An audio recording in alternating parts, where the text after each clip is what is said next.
Hello, না না sir, আপনি কোনো চিন্তা করবেন না। আমি খুব শিগগিরই সব কটা ডাকাতকে ধরে ফেলবো। তোমাকে আর একদম বেশি সময় দেওয়া যাবে না গুপি।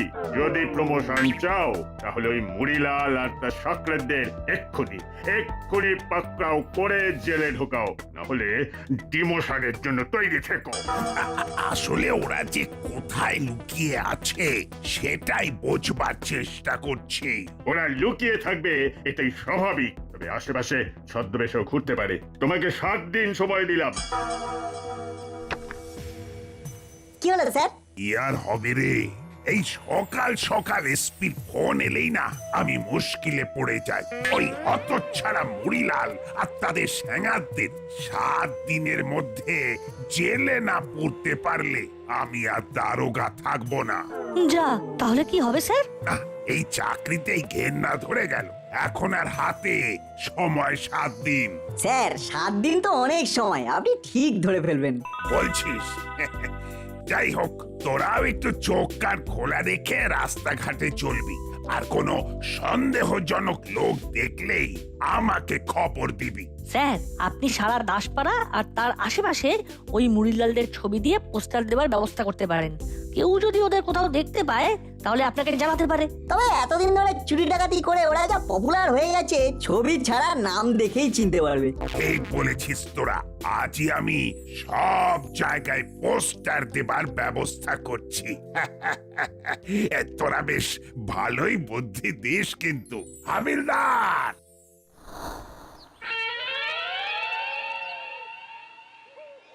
এই হয়েছে আমার জ্বালা। হলো আর বাটালি সব সময় ওদের ঘর নোংরা করে রাখে, যেমন বদর তেমনি তাদের ঘর। দেখেছো দেখেছো কাণ্ড।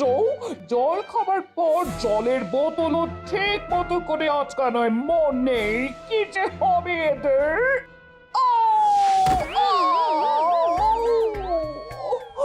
ওরে বাবা রে, কি হলো গো? আও, কোমরটা একেবারে ভেঙে গেল মনে হলো, ভেঙে গেল। কে কোথায় আছো আমাকে ধরে তোলো। ও ও আরে এটা আবার কি করে হলো? করে দাঁড়িয়ে কি দেখছিস? সিদ্ধি ধরে তোল, টক টক টক। ও ওরে বাবা গো। এক মিনিট। এই এই নাট বল্টু, ওরে ওরে শিগগির আয়, ভেতরে আয়, মাসিকে তুলতে হবে, পড়ে গেছে। কি আন্টি, এ মা, পড়ে গেলেন কি করে? ও ওরে বাবা রে। ও ও ও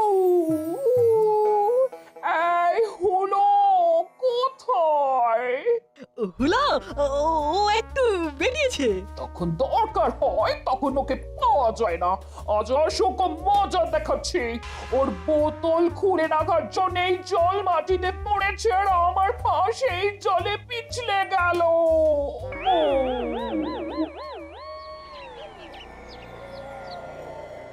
কি কাণ্ড! হ্যাঁ, দাসপাড়ার চারিদিকে আমাদের ধরবার জন্য বড়বাবু পোস্টারে একেবারে ছেয়ে দিয়েছে। এই অবস্থায় গুপি চুপি ব্যাংকের সামনেও পথ পেতে থাকবে। এখন কোনো ব্যাংক লুট করা যাবে না বস। বেশি টেনশন করলে শরীর খারাপ করবে, অত ভাবিস না। না ভাবলে চলবে, কিছু তো করতে হবে। আমরা ব্যাংক লুট এখন করব না, তাহলে বস? আমরা ঘর লুট করব। ওই দাসপাড়াতে অনেক অ্যান্টিক লোক থাকে, ওদের ঘরে অনেক অ্যান্টিক জিনিস থাকে, আমরা সেই সব লুট করব। এখন কোন ঘরে কার কাছে অ্যান্টিক জিনিস আছে বুঝবো কি করে? তাহলে তো ওই ঘরে ঘরে উকি দিতে হয়। কোনো কারণ নিয়ে ওইসব বাড়িগুলোতে ঢুকতে হবে, তারপর অবস্থা বুঝে হাত সাফাই করতে হবে। কিভাবে ঢোকা যায়? যেভাবে ঢুকবি, কিন্তু ছদ্মবেশে ঢুকবি।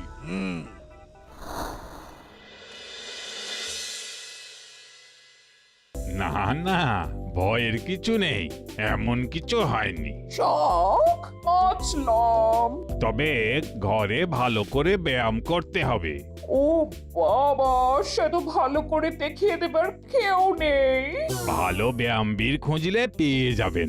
আসলে আমাদের কারো সেরকম জানা নেই বলেই মনে হচ্ছে। সেরকম হলে বিজ্ঞাপন দেওয়া ছাড়া আর কোনো উপায় নেই। সেই ভালো যা তোরা বিজ্ঞাপন দিয়ে দে। কিন্তু কোথায় দেওয়া হবে বিজ্ঞাপন? খবরের কাগজে? আমার মনে হয় দেওয়ালে দেওয়ালে পোস্টার দিলে সবচেয়ে ভালো হয়। পোস্টার? হ্যাঁ, ওই ডাকাত ধরবার জন্য বড়বাবুকে তো আমরাই বললাম পোস্টার দিতে। বড়বাবু সব জায়গায় পোস্টার দিয়েছেন। হ্যাঁ, সে আমি দেখেছি। ডাকাত ধরা আর ব্যায়াম টিচার খুঁজে আনে কি এক জিনিস? হ্যাঁ, আসল কথা হলো একজন ওই ব্যায়াম টিচারের খোঁজ করা হচ্ছে এবং পোস্টার দেখে তিনি যেন সেটা জানতে পারেন। ঠিক আছে, আর জ্ঞান না দিলেও চলবে। এক্ষুনি পোস্টার দেওয়ার ব্যবস্থা কর। হ্যাঁ, আমরা এখন আসছি আন্টি, তুমি সাবধানে থেকো।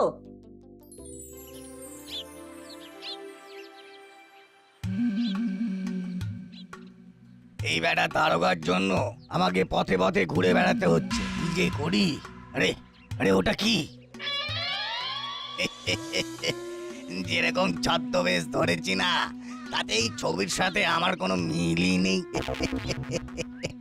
ও গুপি দারোগা, তুমি কিছুই করতে পারবে না, শুধু শুধু পোস্টার বানানোর খরচা করলে। হে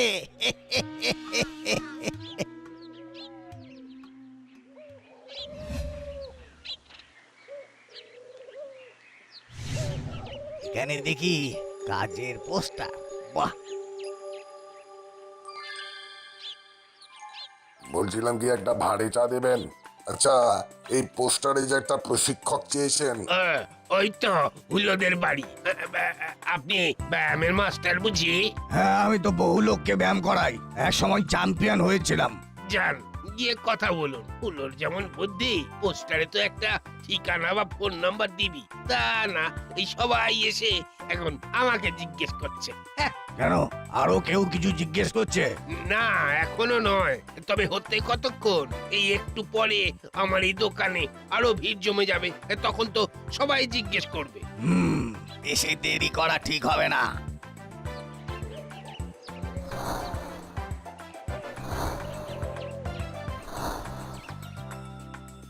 এখানে একবার ঢুকে পড়তে পারলে বড় দাও মারা যাবে।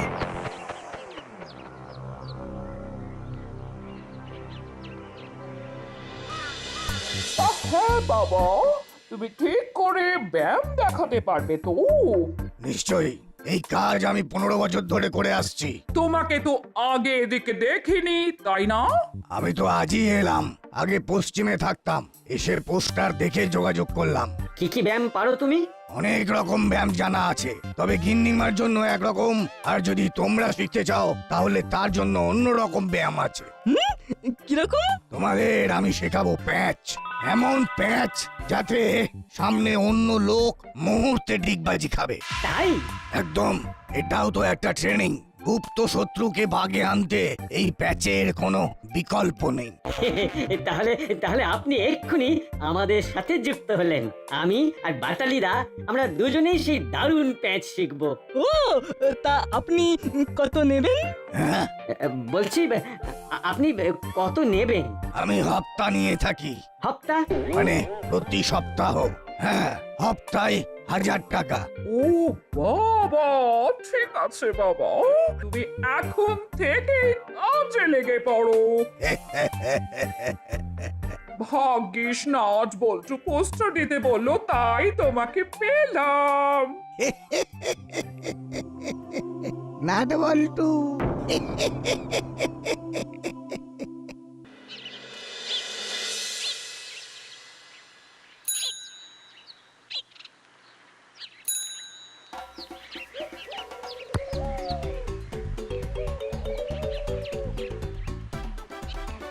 বাটালিদা, পাঁচ দাও শিগগিরি।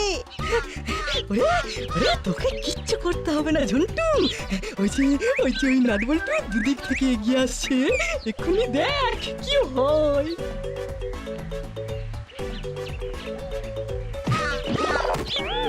ফাউল ফাউল, এটা ফাউল। বাবা,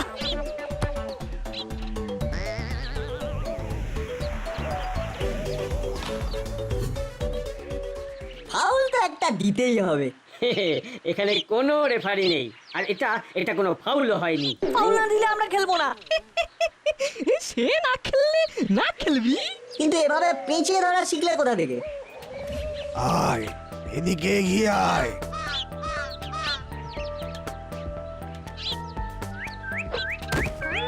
আরে বাপ রে, নে এটা তোরা প্র্যাকটিস কর। এসব প্র্যাকটিস করতে গেলে তো ব্যথা লাগবেই, তবে যখন কাউকেই প্যাচে ফেলবি তার ব্যথা বেশি লাগবে। কাল আবার প্র্যাকটিস হবে। কোথা থেকে শিখলাম তাই জানতে চাইছিস? ব্যায়াম টিচার হেভি প্যাচ শেখাচ্ছে, কিন্তু তোদের শিখতে দেব না। তার আর দরকার হবে না, চল বল্টু।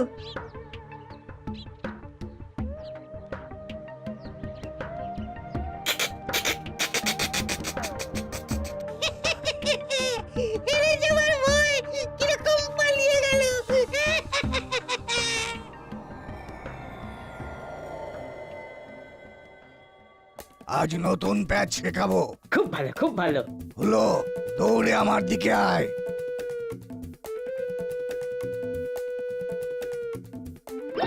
ওরে বাবা রে, ওরে বাবা, ওরে বাবা। আহ, আহ, আহ। এতে বাঁ হাত একেবারে অবশ হয়ে যাবে।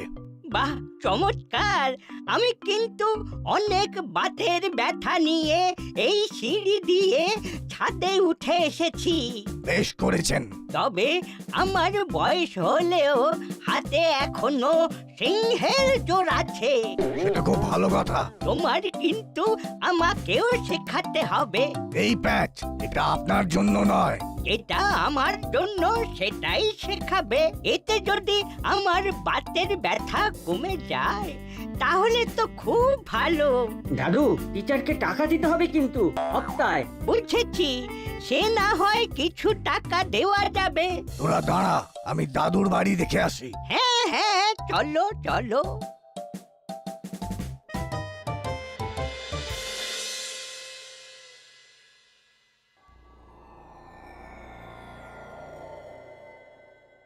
এখানে অনেক রকম জিনিস আছে, ওই বাড়িতে তো কিচ্ছু নেই। এই বুড়ো যেমন অ্যান্টি, তার জিনিসও অ্যান্টি। এখানেই দাও মারতে হবে। কি ভাবছো বাবা? না না, কিছু না। আপনার জন্য সেরা ব্যায়াম হচ্ছে ঘুষি মারা। এটা কিসের বস্তা? ওটাতে তো বালি আছে, মানে বালির বস্তা। বাহ, খুব ভালো। আপনি আজ থেকেই লেগে পড়ুন। সারাদিনে যতবার খুশি এই বালির বস্তাতে দেবেন খুশি।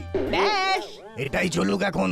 এরপর সব চুরি হবার পর যখন মাথায় চুল ছিঁড়বে তখন চুল রক্ষা করার ব্যায়াম দেবো।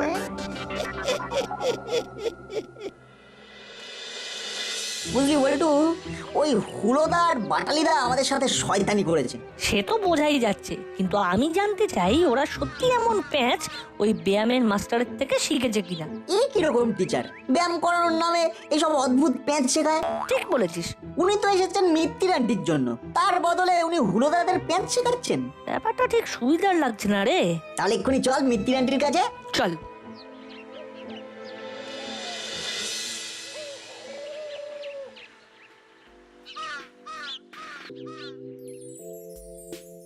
কেমন আছো আন্টি? ভাবলাম তোমার একটা খবর নি, ব্যায়াম টিচারের ব্যায়াম করে নিশ্চয়ই অনেক ডেভেলপমেন্ট হয়েছে। আমি বাদে সবারই ডেভেলপমেন্ট হয়ে যাবে। এখনো অব্দি সে আমাকে খুব একটা ব্যায়াম কিছু দেখায়নি। এদিকে হুলো বাটালিকে সব কি প্যাচ শেখাচ্ছে। সে টিচার কি এখন ব্যায়াম শেখাচ্ছে হুলোদাদের? না, সে এখন তোদের করালি দাদুর বাড়িতে। সেও নাকি বাতের ব্যথায় কাবু, তাকেও ব্যায়াম করতে হবে। আমরা এখন আসছি, এক্ষুনি একবার করালি দাদুর বাড়ি যেতে হবে।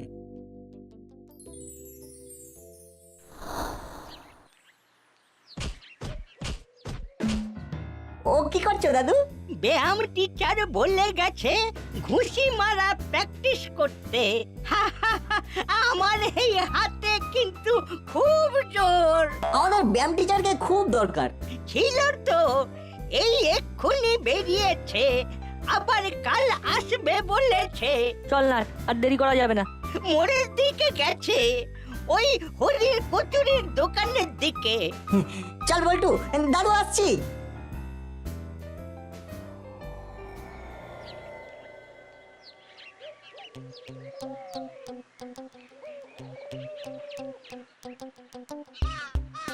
ওই তো টিচার মনে হচ্ছে, হ্যাঁ ঠিক ধরেছিস, ব্যায়াম টিচার। কিন্তু উনি অত জোরে হাঁটছেন কেন?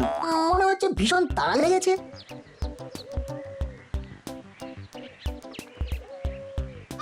আরে উনি ওই দিকে যাচ্ছেন কেন? ওইদিকে তো জঙ্গল। না, ব্যায়াম টিচারের চলার মধ্যে আমি কিরকম একটা সন্দেহ দেখছি, মানে ওনার হাঁটা চলার ভঙ্গি বেশ সন্দেহজনক। আমার কোনো সন্দেহ নেই উনি জঙ্গলের দিকেই যাচ্ছেন, এদিকটা লোকজন কম। জোরে চল নাট, আমাদের ফলো করতেই হবে। উনি জঙ্গলে ঢুকছেন, একে আমার একেবারেই সুবিধা ঠেকছে না।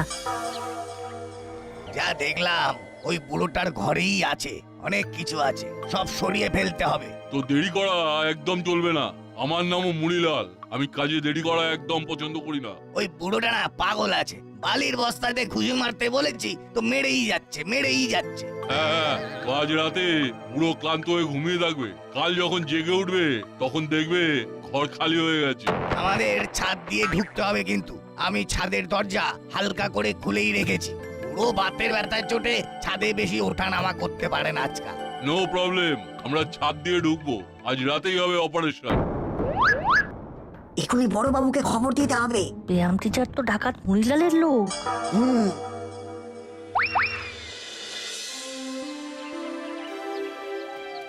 দারুণ কাজ করেছিস তোরা। আজ রাতে করালি বাবুর বাড়িতে আমি পিস্তল নিয়ে হাবিলদারদের নিয়ে রেডি থাকবো। হাবিলদার, জলদি রেডি হও, ডাকাত ধরতে হবে। চল বল্টু, আমরা একবার বাড়ি ঘুরে সোজা করালি দাদুর বাড়িতে থাকি। যা বলেছিস, আমরা আসছি স্যার।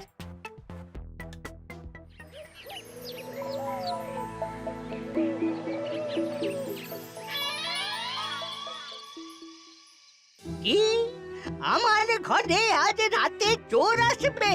তোদের কাছে একদম পাকা খবর আছে। হ্যাঁ দাদু, বড়বাবু আড়ালে চোর ধরার জন্য লুকিয়ে আছে। আসুক, দেখি চোরের কত দম। আজ সারা দিন বালির বস্তায় ঘুষি প্র্যাকটিস করেছি। কত চোর আসবি আয়, সব কটার নাক ঘুষি মেরে ফাটাবো। দাদু, অনেক রাত হয়ে গেল, তুমি বরং শুয়ে পড়ো। আমি শোবো এখন? আমি চললাম ছাদে, কোন চোর আসবে আমি সবার নাক ফাটাবো। এই রে,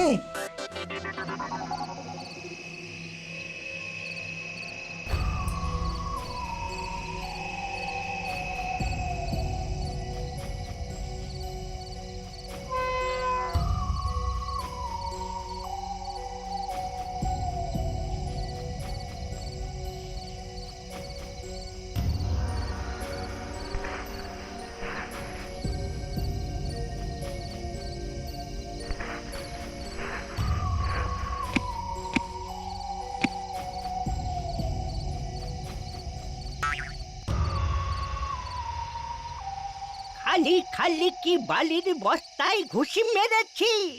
এই দেখ। ওরে বাপ রে, ওরে বাবা রে, ওরে বাবা, ওরে বাবা। ও তবে রে, আমার বুদ্ধি আমাদের ওপরেই দিচ্ছেন। মার মার বেটাকে।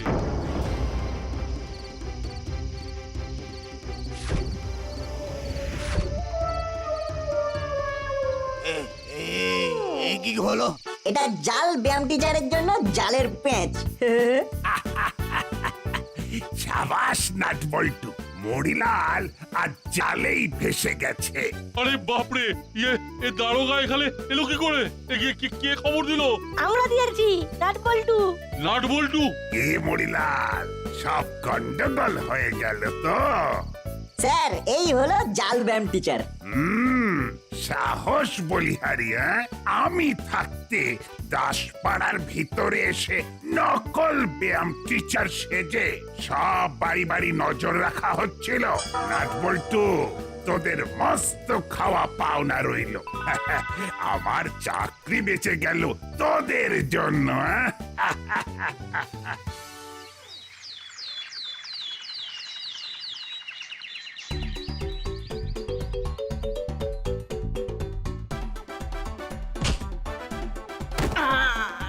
ওরে বাবা,